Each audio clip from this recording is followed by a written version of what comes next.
El 14 de marzo de 1995, el pueblo de San Pedro de Atacama, en el norte de Chile, amaneció como cualquier otro día. El sol del desierto ya calentaba las calles polvorientas a las 8 de la mañana, mientras las familias se preparaban para sus rutinas diarias. En la modesta casa de adobe de los García, ubicada en la calle Toconao, Mariela preparaba el desayuno mientras sus 3 hijos se alistaban para ir a la escuela. Gabriel, de 11 años, era el mayor y el más responsable. Cuidaba de sus hermanos menores con una dedicación que conmovía a todos los vecinos. Lucas tenía 8 años y era el más travieso de los 3, siempre inventando juegos y exploraciones. La pequeña Sofía acababa de cumplir 6 años y seguía a sus hermanos a todas partes con sus coletas negras rebotando a cada paso. Mariela les sirvió pan con queso y té caliente. Su esposo, Roberto, ya había salido temprano hacia las minas de cobre, donde trabajaba como operario. La mujer observó a sus hijos comer con una mezcla de orgullo y cansancio. La vida no era fácil en San Pedro de Atacama. Los ingresos apenas alcanzaban, pero ella hacía lo posible por mantener a sus hijos limpios, alimentados y con una sonrisa en el rostro. Antes de que salieran por la puerta, les recordó que volvieran directo después de clases. Gabriela sintió con seriedad, tomando la mano de Sofía mientras Lucas ya corría adelante por la calle. Los vio alejarse por la ventana, hasta que desaparecieron al doblar la esquina. Si te está gustando esta historia, no olvides suscribirte al canal y déjanos un comentario diciéndonos desde dónde nos estás viendo. Tu apoyo nos ayuda a seguir trayéndote más historias que te mantienen al borde de tu asiento. A las 3 de la tarde, cuando debían regresar, Mariela comenzó a inquietarse. Preparó 11 para ellos, pero pasaban los minutos y la casa permanecía en silencio. A las 4 menos cuarto salió a la calle y preguntó a la señora Herminia, la vecina, si había visto a los niños. La mujer negó con la cabeza, pero le dijo que no se preocupara, que probablemente se habían quedado jugando con otros compañeros. Mariela caminó hasta la escuela municipal de San Pedro, pero encontró el edificio cerrado. El portero, don Ernesto, le informó que todos los niños habían salido a las 3 como siempre.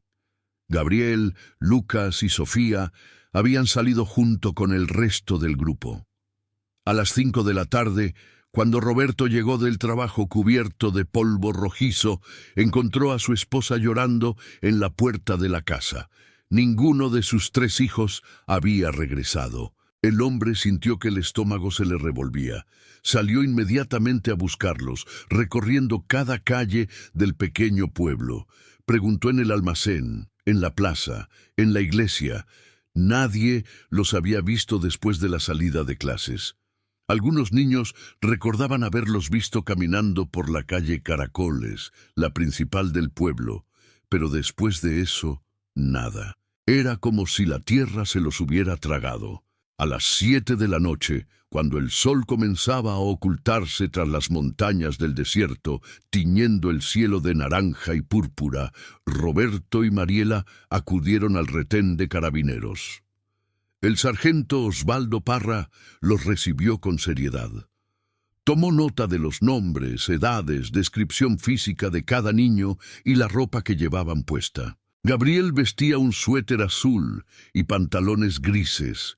Lucas llevaba una chaqueta roja con un parche de dinosaurio que su madre le había cosido. Sofía tenía puesto su delantal blanco de la escuela sobre un vestido floreado. El sargento les aseguró que iniciarían la búsqueda de inmediato. Esa primera noche, más de 50 personas del pueblo salieron con linternas a buscar a los 3 hermanos. Revisaron las calles, los patios, los terrenos baldíos, las ruinas arqueológicas cercanas, llamaban sus nombres hasta quedar roncos. El viento del desierto se llevaba sus voces sin respuesta. Al amanecer del segundo día, no había ni una pista. Los niños García habían desaparecido completamente. Carabineros amplió la búsqueda hacia los alrededores del pueblo, pensando que tal vez se habían perdido en el desierto.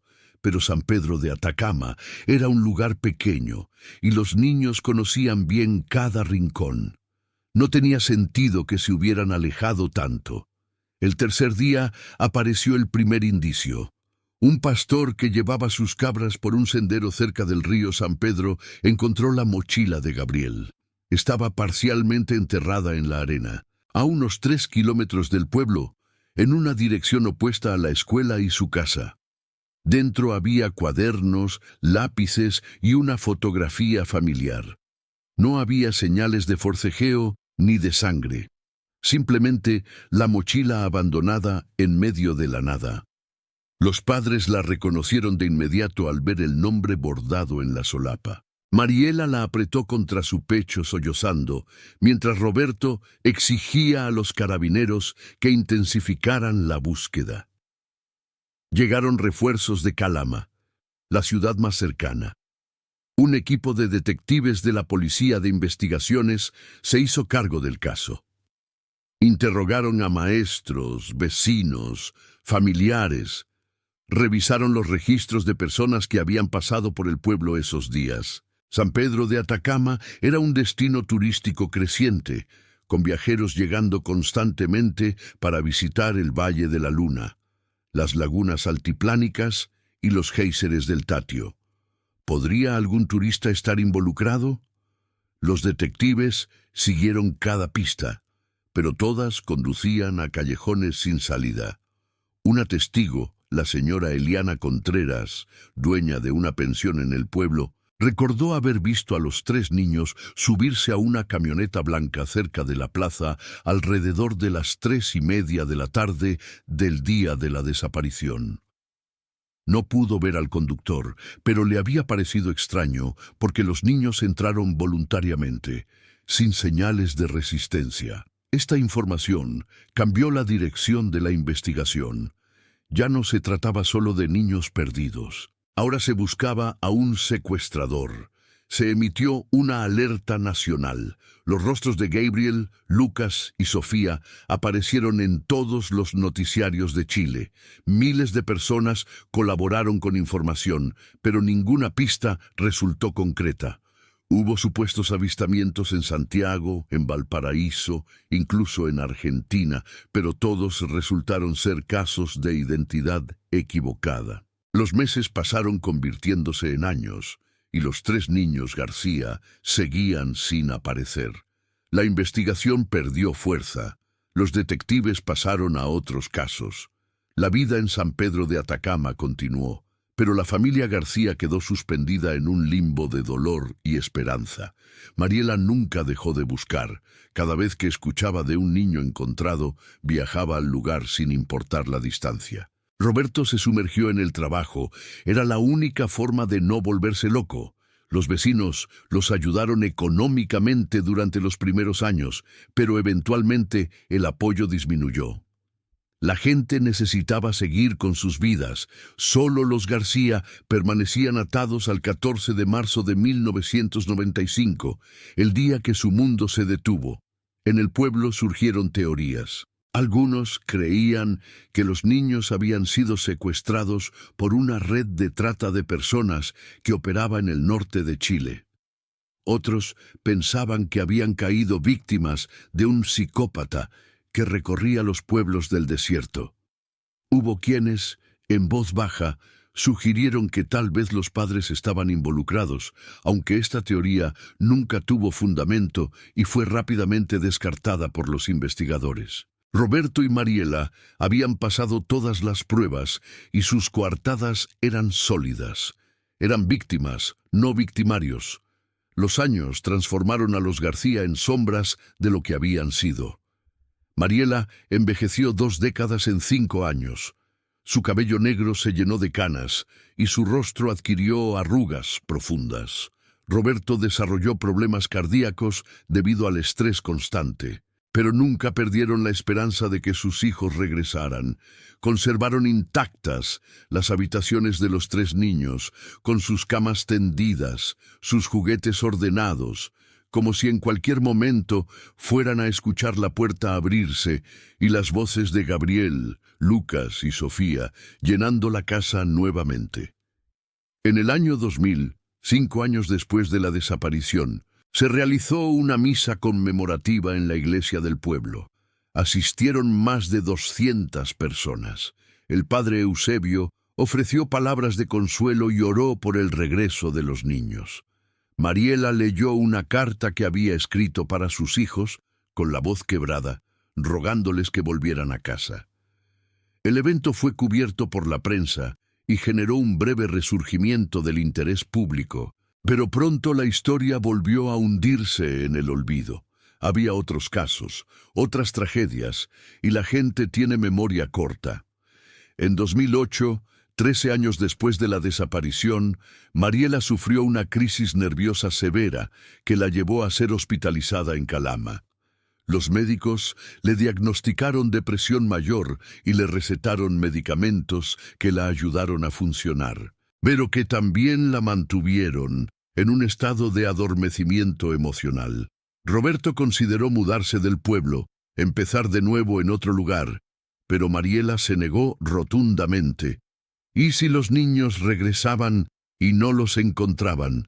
Tenían que quedarse.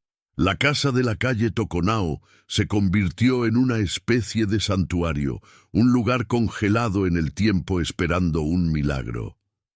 En 2012, casi 18 años después, un detective jubilado llamado Héctor Villalobos, quien había trabajado en el caso original, decidió revisarlo por cuenta propia. No podía sacarse de la cabeza a esos 3 niños. Algo no cuadraba. Repasó cada declaración, cada pista, cada evidencia.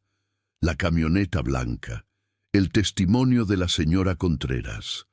¿Por qué los niños habían subido voluntariamente? Tenía que ser alguien que conocían o que inspiraba confianza. Villalobos comenzó a investigar a personas que vivían en San Pedro de Atacama en 1995 y que tenían acceso a los niños. Maestros, familiares lejanos, empleados municipales, comerciantes. Descubrió que un empleado municipal llamado Claudio Reyes, quien trabajaba en mantención de parques y plazas, había dejado el pueblo abruptamente 2 semanas después de la desaparición de los niños. Su salida no había llamado la atención en su momento porque era un empleado temporal, pero Villalobos encontró el detalle sospechoso. Intentó ubicar a Reyes, pero el hombre parecía haberse esfumado. No había registros de él después de 1995. Era como si también hubiera desaparecido. Mientras tanto, en un pueblo del sur de Chile llamado Puerto Octay, cerca del lago Llanquihue, un joven de aproximadamente 26 años vivía una vida tranquila trabajando en una carpintería. Los habitantes del pueblo lo conocían como Martín Ulloa. Era callado, solitario, pero trabajador y respetuoso. Vivía en una pequeña cabaña en las afueras del pueblo con un hombre mayor llamado Bernardo Ulloa, a quien todos consideraban su padre. Martín no hablaba mucho de su pasado y la gente respetaba su privacidad. En los pueblos pequeños, uno aprende a no hacer demasiadas preguntas. En mayo de 2015, 2 décadas después de la desaparición, Bernardo Ulloa falleció de un infarto fulminante. Martín se encargó del funeral, un evento pequeño al que asistieron apenas una docena de vecinos. Al día siguiente, mientras revisaba los documentos de Bernardo para tramitar el certificado de defunción, Martín encontró una caja de metal escondida en el armario del dormitorio. Dentro había fotografías, documentos de identidad falsos y una carta manuscrita. Las fotografías mostraban a 3 niños, 2 varones y una niña.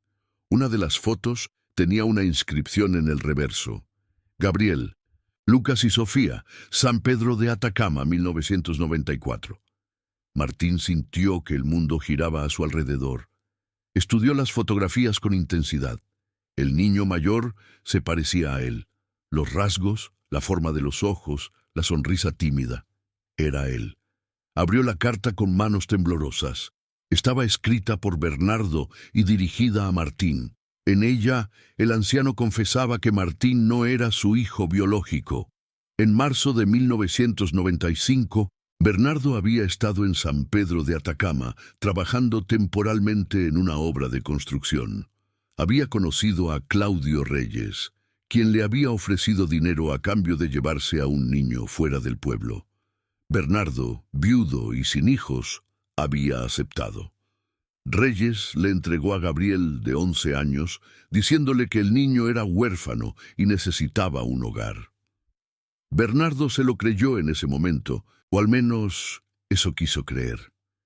La carta continuaba explicando que Bernardo había criado a Gabriel como su propio hijo, cambiándole el nombre a Martín y trasladándose al sur de Chile para comenzar una nueva vida. Con el paso de los años, había empezado a sospechar la verdad, especialmente cuando vio las noticias sobre los niños desaparecidos, pero para entonces ya había desarrollado un vínculo profundo con el niño. No podía entregarlo. Se convenció a sí mismo de que le estaba dando una mejor vida. La carta terminaba con una disculpa y la confesión de que no había podido cargar con el secreto, pero tampoco había tenido el valor de revelarlo en vida. Martín pasó 3 días encerrado en la cabaña, tratando de procesar la información. Tenía recuerdos vagos de su infancia temprana, pero siempre habían sido confusos, como imágenes borrosas de un sueño. Recordaba un lugar caluroso y seco, muy diferente al clima lluvioso de Puerto Octay. Recordaba voces, una mujer que cantaba, 2 niños más pequeños. ¿Eran recuerdos reales o su mente los estaba fabricando después de ver las fotografías? No lo sabía. Bernardo siempre le había dicho que su madre había muerto cuando él era muy pequeño y que no tenía más familia. Martín había aceptado esa historia sin cuestionarla porque era lo único que conocía, pero ahora sabía la verdad. Su nombre era Gabriel García. Tenía una familia en San Pedro de Atacama, padres que probablemente aún lo buscaban, hermanos que tal vez seguían desaparecidos. La culpa y la confusión lo consumían. Durante 20 años había vivido una mentira. Bernardo, el hombre al que había llamado padre y a quien había amado, era parte de su secuestro. ¿Qué debía hacer? ¿Presentarse ante la policía? ¿Buscar a su familia biológica? Parte de él quería ignorar todo, quemar la caja y continuar con su vida como Martín Ulloa. Pero otra parte, más profunda, necesitaba saber. Tardó 2 semanas en tomar la decisión.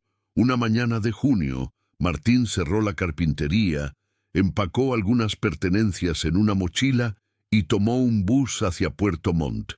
Desde allí viajó a Santiago.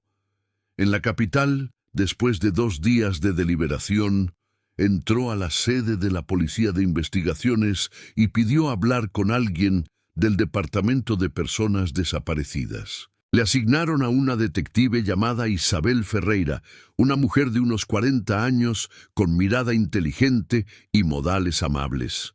Martín le contó toda la historia. Le mostró la carta de Bernardo, las fotografías y los documentos falsos. Isabel escuchó atentamente, tomando notas.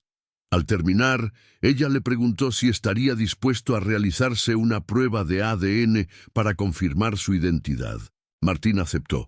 Mientras se procesaban los resultados, Isabel inició la búsqueda de los registros del caso de los niños García, desaparecidos en 1995. El caso seguía abierto, aunque inactivo. Contactó a los padres a través de Carabineros de San Pedro de Atacama. Cuando Roberto y Mariela recibieron la llamada informándoles que un joven había aparecido afirmando ser Gabriel, no podían creerlo. Habían recibido falsas alarmas antes, personas que buscaban notoriedad o dinero, pero esta vez era diferente. La detective Ferreira les explicó que había evidencia documental y que estaban realizando pruebas de ADN. Les envió por correo electrónico una fotografía reciente de Martín. Mariela miró la imagen y comenzó a llorar. Los ojos eran los ojos de Gabriel, su hijo mayor. Roberto también vio el parecido. aunque el tiempo había transformado al niño de 11 años en un hombre de 31. Los resultados del ADN llegaron 3 semanas después. Positivo. Martín Ulloa era Gabriel García. La noticia se propagó por todo Chile como un incendio. Un caso que había permanecido frío durante 20 años acababa de experimentar un giro dramático. Los medios de comunicación acamparon fuera de la sede de investigaciones queriendo entrevistar a Gabriel y a sus padres. La detective Ferreira organizó un encuentro controlado entre Gabriel y sus padres biológicos en una sala privada de la institución. El día del encuentro, Gabriel llegó temblando. No sabía qué esperar, qué sentir. Cuando entraron Roberto y Mariela, ahora 2 ancianos marcados por el dolor de 20 años, se produjo un silencio tenso. Mariela se acercó lentamente, como temiendo que si se movía demasiado rápido, su hijo desaparecería nuevamente. Le tocó el rostro con dedos temblorosos, trazando sus rasgos como si estuviera leyendo braille. Lágrimas corrían por sus mejillas. Roberto se mantuvo atrás, con los puños apretados, tratando de contener la emoción. Gabriel no sintió el arrebato de reconocimiento que había esperado. Miraba a estas 2 personas y veía extraños. Sabía intelectualmente que eran sus padres, pero emocionalmente no los reconocía. Había pasado 20 años sin ellos. Los recuerdos de su infancia en San Pedro de Atacama eran fragmentos borrosos que no podía ensamblar en una narrativa coherente. Se sentía culpable por no sentir más, por no poder abrazarlos y decir mamá y papá con naturalidad. En su corazón, Bernardo había sido su padre, a pesar de todo. Mariela intentó abrazarlo, pero Gabriel se puso rígido. No pudo evitarlo.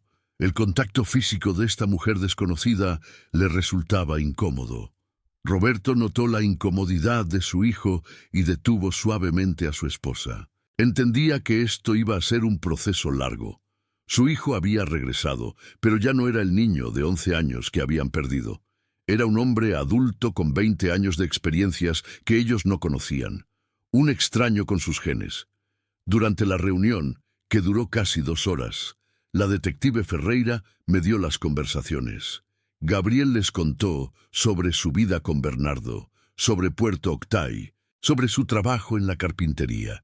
Roberto y Mariela le hablaron sobre San Pedro de Atacama, sobre los años de búsqueda, sobre cómo nunca habían perdido la esperanza. Pero también surgió la pregunta inevitable: ¿qué había pasado con Lucas y Sofía? Gabriel no tenía respuestas. Sus últimos recuerdos del día de la desaparición eran confusos. Recordaba estar caminando con sus hermanos después de la escuela. Un hombre se había acercado, alguien que conocían del pueblo. Les había ofrecido llevarlos a ver unos cachorros. Los niños habían aceptado emocionados. Subieron a una camioneta. Después de eso, todo era nebuloso. Había habido más de una persona involucrada. Lo habían separado de Lucas y Sofía. Recordaba llorar, pedir ver a sus hermanos, pero alguien le decía que se portara bien, que pronto los vería. Luego Bernardo apareció, amable y tranquilizador, diciéndole que ahora vivirían juntos, que él sería su papá. Con el tiempo, los recuerdos de Lucas y Sofía se desvanecieron como humo. La policía de investigaciones reabrió oficialmente el caso. Con la información proporcionada por Gabriel y los documentos de Bernardo, identificaron a Claudio Reyes como el principal sospechoso. Iniciaron una búsqueda exhaustiva, pero Reyes seguía sin aparecer. Tampoco había registros de su muerte. Simplemente se había esfumado. Los investigadores consideraron la posibilidad de que hubiera cambiado de identidad o que hubiera fallecido sin registros oficiales. Gabriel decidió quedarse en Santiago durante las investigaciones. No podía volver a Puerto Octay todavía. Necesitaba tiempo para procesar todo. Sus padres biológicos querían que volviera con ellos a San Pedro de Atacama, pero él no estaba listo. La detective Ferreira organizó sesiones de terapia para ayudar a Gabriel a lidiar con el trauma y la confusión de identidad. El joven oscilaba entre la ira hacia Bernardo por haberlo secuestrado y el duelo por haber perdido al único padre que realmente recordaba. En julio de 2015, 2 meses después de la reaparición de Gabriel, la policía recibió una pista anónima sobre el paradero de Claudio Reyes. Un hombre que coincidía con su descripción había sido visto en un pueblo cerca de la frontera con Argentina, en la región de Aysén. Un equipo de detectives viajó al lugar y efectivamente encontraron a Reyes, ahora viviendo bajo el nombre de Carlos Muñoz, trabajando como cuidador de una estancia ovejera. Tenía 62 años y aparentaba más edad, demacrado y enfermo. Lo arrestaron sin resistencia. Durante el interrogatorio inicial, Reyes confesó su participación en el secuestro de los 3 niños García. Explicó que en 1995 trabajaba para una red de tráfico de menores que operaba en el norte de Chile. Habían recibido un encargo de personas que querían adoptar niños sin pasar por los trámites legales. Reyes se había encargado de identificar a los niños García como objetivos, porque venían de una familia humilde y vivían en un pueblo pequeño donde sería más fácil hacerlos desaparecer. Él mismo los había convencido de subir a la camioneta, prometiéndoles ver cachorros. Los había llevado a una casa segura en las afueras de Calama, donde otros miembros de la red los estaban esperando. Allí separaron a los 3 hermanos. Gabriel fue entregado a Bernardo Ulloa, quien había pagado por un niño. Lucas y Sofía fueron llevados a diferentes ubicaciones. Reyes afirmó no saber qué había pasado con ellos después de entregarlos a otras personas de la red. Solo daba nombres y lugares que la red le indicaba. Cuando los detectives presionaron por más detalles, Reyes proporcionó 2 nombres, Miriam Soto y Antonio Carvajal, quienes supuestamente se habían quedado con Lucas y Sofía respectivamente. La investigación se ramificó en múltiples direcciones. La policía rastreó a Miriam Soto, una mujer de 58 años que vivía en Chillán. La arrestaron y al principio negó todo, pero cuando le mostraron las confesiones de Reyes y la amenazaron con cargos adicionales por obstrucción, finalmente admitió haber recibido a un niño en 1995 a través de una adopción ilegal. El niño había vivido con ella durante 8 años, hasta que a los 16 huyó de su casa. Miriam no tenía idea de dónde estaba ahora. Le había puesto el nombre de Felipe Soto y nunca le había dicho la verdad sobre su origen.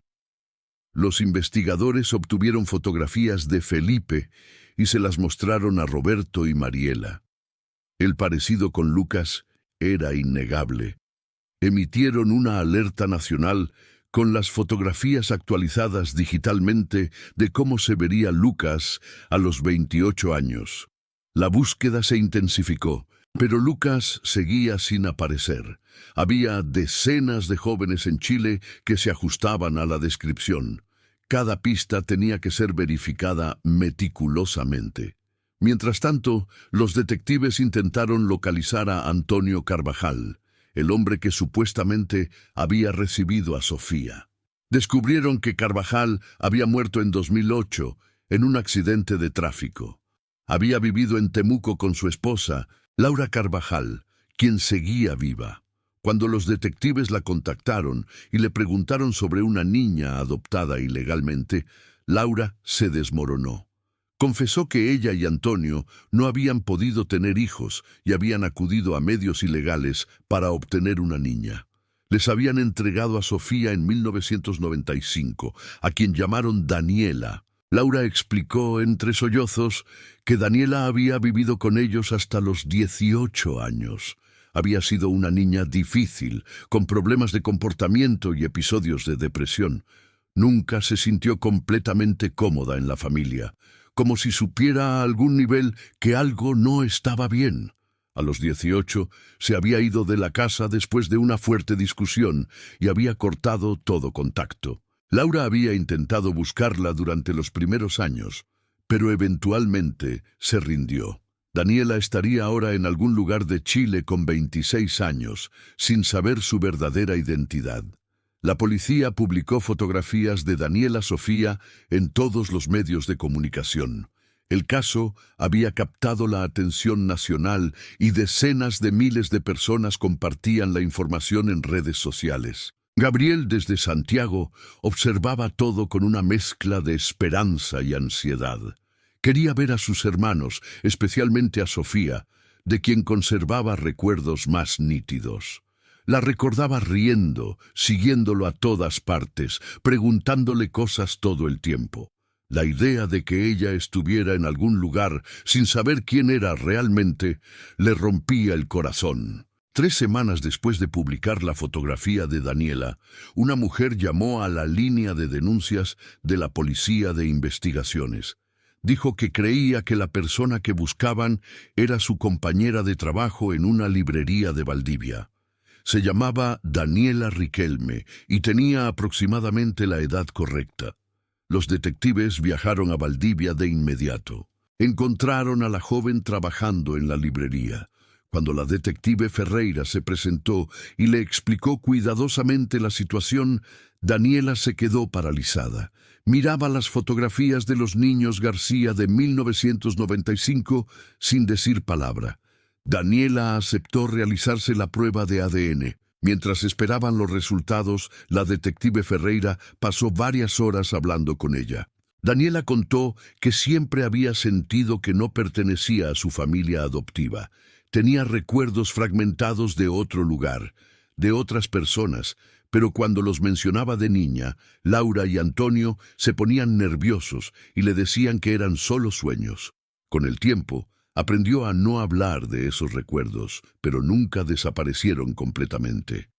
Recordaba un lugar muy caluroso, montañas, un cielo increíblemente estrellado. Recordaba 2 niños mayores. Uno de ellos siempre la cuidaba, la hacía reír. Esos recuerdos la hacían sentir triste y perdida sin entender por qué. Los resultados llegaron confirmando lo que todos sospechaban. Daniela Riquelme era Sofía García. La noticia conmocionó al país. 2 de los 3 hermanos García habían sido encontrados vivos después de 20 años. Solo faltaba Lucas. La presión sobre la policía para encontrarlo se intensificó. Equipos completos de detectives trabajaban revisando cada pista, cada avistamiento reportado. Gabriel y Sofía finalmente se reencontraron en Santiago, con sus padres presentes y la detective Ferreira mediando. El encuentro entre Gabriel y Sofía fue emotivo pero también incómodo. Se miraban intentando ver al hermano o hermana que recordaban en los rostros de estos extraños adultos. Sofía lloró al ver a Gabriel. Había conservado más recuerdos de su infancia temprana que él. Recordaba a su hermano mayor protegiéndola, cargándola cuando estaba cansada, contándole cuentos antes de dormir. Gabriel también lloró, más por la situación que por un genuino reconocimiento emocional. Quería sentir más de lo que sentía. Quería que todo encajara perfectamente, pero la realidad era mucho más compleja. Roberto y Mariela ahora tenían 2 de sus hijos de vuelta, pero seguían siendo prácticamente extraños. Los jóvenes no los llamaban mamá y papá. No podían. 20 años eran demasiado tiempo. Las terapias familiares comenzaron, intentando reconstruir vínculos que se habían roto hacía 2 décadas. Era un proceso doloroso y lento. Gabriel y Sofía tenían que aprender a conocer no solo a sus padres biológicos, sino también el uno al otro. Eran hermanos por sangre, pero extraños por experiencia. Mientras tanto, la búsqueda de Lucas continuaba sin éxito. Las pistas se agotaban una tras otra. Miriam Soto insistía en que no sabía dónde estaba Felipe Lucas después de que huyó de su casa a los 16. No había mantenido contacto con él. Los investigadores revisaron registros hospitalarios, policiales, escolares, laborales. Encontraron algunos Felipe Soto, pero ninguno coincidía con la edad o las características físicas de Lucas. Era como si, al cumplir 16, Lucas hubiera decidido desaparecer deliberadamente, tal vez cambiando de nombre nuevamente, tal vez viviendo en las calles, tal vez incluso fuera del país. En septiembre de 2015, 4 meses después de la reaparición de Gabriel, un joven de aproximadamente 28 años ingresó a una comisaría de Concepción. Estaba delgado, con barba descuidada y ropa gastada. Pidió hablar con alguien sobre el caso de los hermanos García. El oficial de turno lo llevó a una sala de entrevistas. El joven se identificó como Lucas García. Había visto las noticias sobre sus hermanos y había tardado semanas en reunir el coraje para presentarse. Explicó que había huido de la casa de Miriam Soto a los 16 porque ella era abusiva física y emocionalmente. Había vivido en las calles durante años, haciendo trabajos ocasionales, sobreviviendo como podía. Había desarrollado problemas de adicción que aún estaba tratando de superar. Ver las noticias sobre Gabriel y Sofía le había dado una razón para intentar reconstruir su vida. La prueba de ADN confirmó su identidad. Lucas García había regresado. Los 3 hermanos estaban vivos. La noticia se volvió viral no solo en Chile, sino internacionalmente. Era un caso sin precedentes. Una familia destruida por un secuestro en 1995 había sido reunida 20 años después, aunque con cicatrices profundas e identidades fragmentadas. El primer encuentro de los 3 hermanos juntos fue organizado cuidadosamente por terapeutas y la detective Ferreira. Se reunieron en una sala neutral, sin sus padres presentes inicialmente, para que pudieran reconocerse entre ellos sin la presión adicional. Gabriel, Sofía y Lucas se sentaron formando un triángulo, mirándose con una mezcla de curiosidad, tristeza y esperanza. Ninguno sabía qué decir. Sofía fue la primera en hablar, con voz temblorosa. Les contó a sus hermanos sobre los fragmentos de recuerdos que había conservado de ellos. Lucas admitió que casi había olvidado todo sobre su vida antes de los 8 años, que la supervivencia en las calles había borrado muchas cosas. Gabriel intentó ser el hermano mayor responsable, el rol que vagamente recordaba haber tenido, pero se sentía falso, actuado. Decidieron conocerse nuevamente como si fueran 3 desconocidos que compartían un pasado traumático. Hablaron sobre sus vidas durante las 2 décadas de separación. Gabriel les contó sobre Bernardo y Puerto Octay, sobre cómo había vivido una vida relativamente estable, pero construida sobre una mentira. Sofía habló de su infancia confusa con los Carvajal, siempre sintiendo que algo faltaba, buscando algo que no sabía qué era. Lucas compartió las partes más oscuras, su tiempo en las calles, las adicciones, los momentos en que había considerado rendirse. Había sobrevivido por pura terquedad, sin saber realmente por qué seguía adelante. Ahora entendía que parte de él siempre había esperado encontrar algo, aunque no supiera qué. Después de 2 horas, permitieron que Roberto y Mariela entraran. Los padres vieron a sus 3 hijos juntos por primera vez en 20 años. El momento era agridulce. Sí, los tenían de vuelta, pero eran diferentes personas. El Gabriel responsable y protector de 11 años era ahora un hombre callado, que luchaba con cuestiones de identidad. Lucas, el niño travieso y alegre, se había convertido en un joven marcado por el trauma y la adicción. Sofía, la pequeña risueña, era ahora una mujer reservada que había construido muros emocionales para protegerse. Los meses siguientes fueron de ajustes y terapia intensiva. Gabriel decidió mudarse temporalmente a San Pedro de Atacama para intentar reconectar con sus raíces. Caminó por las calles del pueblo, intentando despertar recuerdos. Visitó su antigua escuela, ahora renovada y diferente. Se paró frente a la casa donde había vivido sus primeros 11 años. La estructura seguía siendo la misma. aunque pintada de un color diferente. Algo dentro de él se movió al ver la puerta, la ventana de lo que había sido su habitación. Un recuerdo emergió. Él mismo asomándose por esa ventana una noche, contando estrellas en el cielo del desierto. Era un recuerdo genuino, no fabricado. Se aferró a él como a un salvavidas. Sofía también visitó San Pedro de Atacama por primera vez desde 1995. El pueblo despertó en ella recuerdos más claros. Recordó la plaza donde jugaba, la iglesia donde su madre la llevaba los domingos, la escuela. Se sentó en un banco de la plaza y cerró los ojos. Podía escuchar risas de niños, una de ellas era la suya. Estaba jugando con sus hermanos. Gabriel la perseguía mientras Lucas se reía. Abrió los ojos con lágrimas corriéndole por las mejillas. Por primera vez en 20 años se sintió conectada con algo real de su pasado. Lucas tardó más en visitar el pueblo. Sus recuerdos eran los más borrosos y tenía miedo de enfrentar un pasado que apenas recordaba. Cuando finalmente lo hizo, acompañado por sus hermanos, experimentó una sensación de familiaridad que no podía explicar. El aire seco del desierto, el sol intenso, las montañas a lo lejos. Algo en su cuerpo reconocía el lugar, aunque su mente no pudiera articularlo claramente.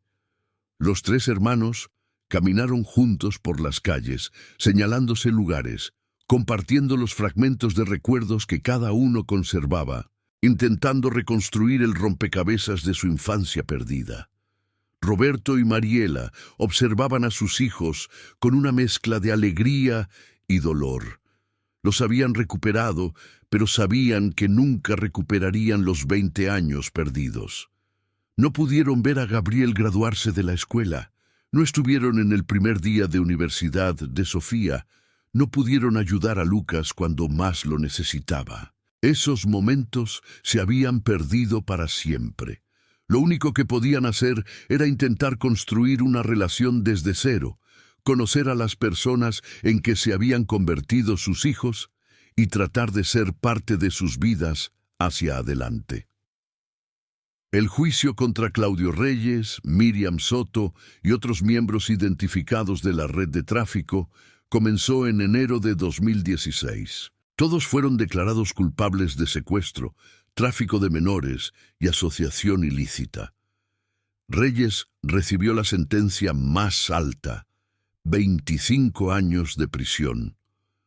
Durante el juicio, Gabriel, Sofía y Lucas dieron testimonios desgarradores sobre cómo el secuestro había destruido sus vidas y robado sus identidades.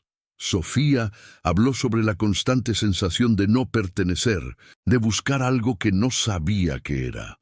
Lucas describió los años en las calles, la adicción, la desesperación. Gabriel explicó el conflicto interno de haber amado a Bernardo, pero saber que su vida entera había sido construida sobre un crimen. Después del juicio, los tres hermanos decidieron escribir un libro juntos sobre su experiencia. Querían contar su historia no para sensacionalismo, sino para ayudar a otras familias que pasaban por situaciones similares. Trabajaron con una escritora que los ayudó a articular sus experiencias individuales en una narrativa coherente. El proceso de escritura fue terapéutico. Les permitió procesar el trauma y comenzar a ver sus experiencias con perspectiva. El libro se publicó en 2017 con el título Tres Caminos de Regreso y se convirtió en un bestseller en Chile. Las regalías del libro les dieron a los tres hermanos estabilidad financiera por primera vez en sus vidas. Gabriel usó el dinero para abrir su propia carpintería en San Pedro de Atacama, honrando las habilidades que había aprendido de Bernardo a pesar de todo. Sofía decidió estudiar psicología, queriendo ayudar a otros niños víctimas de secuestro y adopciones ilegales. Lucas ingresó a un programa de rehabilitación intensivo y después de un año de trabajo duro, logró vencer su adicción. Empezó a trabajar como consejero en un centro para jóvenes en situación de calle, compartiendo su historia y ofreciendo esperanza. Roberto y Mariela se mudaron de su antigua casa en la calle Toconao a un hogar más pequeño, pero más moderno, que compraron con ayuda de sus hijos. Mantuvieron las habitaciones de los niños intactas en la casa antigua, pero ahora podían visitarlas como un museo de un pasado doloroso, sin vivir constantemente en él. Aprendieron a relacionarse con sus hijos adultos, respetando sus espacios, pero manteniéndose presentes. Las cenas familiares semanales se convirtieron en tradición. Al principio eran tensas y llenas de silencios incómodos, pero con el tiempo se volvieron más naturales. Gabriel fue el primero en llamar mamá a Mariela. Sucedió espontáneamente durante una cena en 2017. Ella había preparado su plato favorito, que él no recordaba conscientemente, pero que su cuerpo reconoció al primer bocado. La comida desató un recuerdo completo. Estaba sentado en esa misma mesa 20 años atrás. Mariela servía la comida. Le revolvía el cabello con cariño. El recuerdo fue tan vívido que las palabras salieron antes de que pudiera pensarlo. Gracias, mamá. Mariela se quedó paralizada. Luego comenzó a llorar silenciosamente. Roberto le apretó la mano. Era un pequeño paso, pero significaba todo. Sofía tardó más, pero eventualmente también pudo reconectarse con sus padres a un nivel más profundo. Empezó a pasar fines de semana en San Pedro de Atacama, dejando que Mariela le contara historias de cuando era bebé, mirando álbumes de fotografías, llenando los vacíos de su infancia. Lucas fue el más resistente. Su experiencia había sido la más traumática y le costaba confiar. Pero sus hermanos no lo presionaban. Simplemente estaban ahí, creando nuevos recuerdos, dándole el tiempo que necesitaba. En 2018, 3 años después de la reaparición de Gabriel, los 3 hermanos viajaron juntos al Valle de la Luna, cerca de San Pedro de Atacama. Era un lugar que habían visitado de niños con sus padres, aunque ninguno lo recordaba claramente. Caminaron por las formaciones rocosas rojizas mientras el sol se ponía, tiñendo el paisaje de colores imposibles. Se sentaron en una duna y observaron el atardecer en silencio. No necesitaban hablar, habían sobrevivido, habían encontrado el camino de regreso, aunque fuera un camino tortuoso y doloroso. No eran los mismos niños que habían desaparecido en 1995, pero eran hermanos nuevamente, unidos no solo por sangre, sino por la experiencia compartida de haber sido arrancados de sus vidas y haber luchado por encontrar el camino a casa. Lucas finalmente habló, rompiendo el silencio. ¿Creen que alguna vez nos sintamos completos de nuevo? Sofía consideró la pregunta antes de responder. No sé si completos es la palabra correcta. Siempre habrá partes de nosotros que faltarán, recuerdos que nunca recuperaremos. Pero tal vez podamos aprender a estar bien con eso. Podemos ser completos de una manera diferente. Gabriel asintió. No podemos recuperar el tiempo perdido, pero podemos decidir qué hacer con el tiempo que nos queda. Regresaron a San Pedro de Atacama al anochecer. Roberto y Mariela los esperaban con la mesa puesta para cenar. Los 5 se sentaron juntos, una familia reconstruida sobre fragmentos y cicatrices, pero una familia al fin. La conversación fluyó más naturalmente que nunca antes. Compartieron anécdotas del día, planes para el futuro, recuerdos del pasado que ya no dolían tanto al recordarlos. Por primera vez en 20 años, la casa de los García se sentía como un hogar nuevamente. La historia de los hermanos García se convirtió en un caso emblemático en Chile sobre las consecuencias a largo plazo del tráfico de menores y la importancia de no abandonar nunca la búsqueda de personas desaparecidas. Se implementaron nuevas leyes para endurecer las penas contra el tráfico de niños y mejorar los protocolos de búsqueda. Gabriel, Sofía y Lucas se convirtieron en activistas involuntarios, hablando en conferencias y apoyando a otras familias que buscaban a sus seres queridos desaparecidos. En 2019, el pueblo de San Pedro de Atacama inauguró un memorial para todas las personas desaparecidas en la región. Los hermanos García fueron invitados a la ceremonia. Frente a cientos de personas, Gabriel dio un discurso. Habló sobre la importancia de la memoria, de no dejar que las personas desaparecidas sean olvidadas. Habló sobre el dolor, pero también sobre la esperanza, sobre cómo incluso después de 20 años es posible encontrar el camino de regreso, aunque ese camino sea diferente al que uno imagina. Después de la ceremonia, los tres hermanos caminaron hasta su antigua escuela. El edificio había sido renovado, pero la estructura básica era la misma. Se pararon en el lugar donde habían salido por última vez como niños, el 14 de marzo de 1995. Cerraron los ojos e intentaron sentir a esos niños que habían sido. Gabriel, de 11 años, responsable y protector; Lucas, de 8, travieso y lleno de energía; Sofía, de 6, alegre y confiada. Esos niños habían desaparecido ese día, pero habían dejado semillas que crecieron en adultos resilientes y sobrevivientes. Cuando abrieron los ojos, Roberto y Mariela estaban parados cerca, observándolos con expresiones de orgullo y tristeza mezcladas.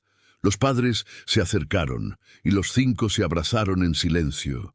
Era un abrazo que intentaba abarcar 20 años de ausencia, de dolor, de búsqueda, de esperanza cumplida y sueños transformados. No era el final feliz de un cuento de hadas, pero era real, auténtico, y para ellos era suficiente. Los años siguientes trajeron más sanación. Gabriel se casó en 2020 con una mujer que conoció en San Pedro de Atacama. La ceremonia fue pequeña pero significativa, con sus padres y hermanos presentes. Sofía se graduó como psicóloga en 2021 y abrió su propia consulta especializada en trauma infantil. Lucas completó su formación como consejero y comenzó a dirigir un programa exitoso para jóvenes en riesgo en Santiago. Los tres mantenían contacto constante, hablaban por teléfono varias veces a la semana, se visitaban regularmente. Roberto falleció pacíficamente en 2023, a los 78 años. Su corazón, debilitado por años de estrés y preocupación, finalmente cedió. Pero murió habiendo recuperado a sus 3 hijos, habiéndolos visto construir vidas significativas, habiendo sido parte de sus vidas adultas, aunque fuera por menos tiempo del que hubiera deseado. En su funeral, Gabriel, Lucas y Sofía hablaron sobre el hombre que nunca se rindió en buscarlos, que esperó 20 años sin perder la esperanza. Sus palabras conmovieron a todos los presentes. Mariela continuó viviendo en San Pedro de Atacama, ahora rodeada frecuentemente por sus hijos y, eventualmente, sus nietos. Gabriel y su esposa tuvieron un hijo en 2022, a quien llamaron Roberto en honor a su abuelo. Sofía adoptó una niña en 2024, queriendo darle el hogar estable que ella misma no tuvo. Lucas, aún trabajando en su propia sanación, consideraba la idea de formar su propia familia algún día. Mariela se convirtió en la abuela que había soñado ser, aunque el camino para llegar allí había sido infinitamente más doloroso de lo que nadie debería soportar. En marzo de 2025, 30 años después de la desaparición original, los 3 hermanos regresaron una vez más a San Pedro de Atacama para una ceremonia privada. Caminaron hasta el lugar donde habían encontrado la mochila de Gabriel en 1995, ahora marcado con una pequeña placa conmemorativa. Se quedaron allí mientras el sol del desierto caía sobre sus rostros, sintiendo el viento que arrastraba arena fina. Habían recorrido un camino imposiblemente largo y doloroso, pero habían sobrevivido. Habían encontrado su camino de regreso no al pasado, porque eso era imposible, sino a una nueva versión de familia, de identidad, de hogar. Sofía fue la que habló esta vez. Éramos 3 niños que desaparecieron. Nos convirtieron en otras personas, nos robaron nuestras identidades, nuestra familia, nuestras vidas, pero no pudieron destruirnos. Estamos aquí, sobrevivimos, y aunque nunca recuperaremos lo que nos quitaron, hemos construido algo nuevo, algo que es nuestro. Gabriel y Lucas asintieron. No necesitaban agregar nada más. Regresaron a la casa donde Mariela había preparado la cena. La mesa estaba puesta para 4, Mariela, Gabriel, Sofía y Lucas. También había una silla vacía con un retrato de Roberto, recordando su presencia. Se sentaron, se tomaron de las manos en un momento de silencio y luego comenzaron a comer. La conversación fluyó naturalmente. Hablaron de cosas cotidianas, de planes futuros, de pequeñas anécdotas divertidas. Ya no hablaban constantemente del pasado traumático. Habían aprendido a vivir con él sin dejarse definir completamente por él. Después de la cena, salieron al patio trasero. El cielo de San Pedro de Atacama estaba increíblemente estrellado, como siempre lo estaba en el desierto. Los 4 miraron hacia arriba en silencio, observando la Vía Láctea extenderse sobre ellos como un río de luz. Gabriel recordó ese antiguo recuerdo de él mismo de niño, mirando por la ventana, contando estrellas. Ahora estaba aquí, 30 años después, haciendo lo mismo, pero como un hombre diferente, con una familia reconstruida a su lado. Lucas rompió el silencio con una pregunta que había estado guardando. ¿Creen que todo pasó por alguna razón? Fue Mariela quien respondió, su voz suave pero firme. No lo sé, mijo. No creo que el sufrimiento tenga que tener una razón o un propósito. A veces las cosas terribles simplemente pasan. Pero lo que sí sé es que ustedes decidieron qué hacer con ese sufrimiento.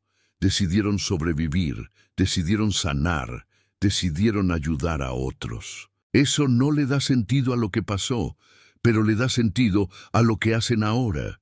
Sofía agregó pensativamente, creo que pasamos de ser víctimas a ser sobrevivientes, y luego de sobrevivientes a personas completas que tienen una historia difícil, pero que no están definidas solo por esa historia. Eso es lo importante. Gabriel concluyó, no éramos responsables de lo que nos hicieron, pero somos responsables de lo que hacemos después. Y creo que hemos hecho lo mejor que podíamos.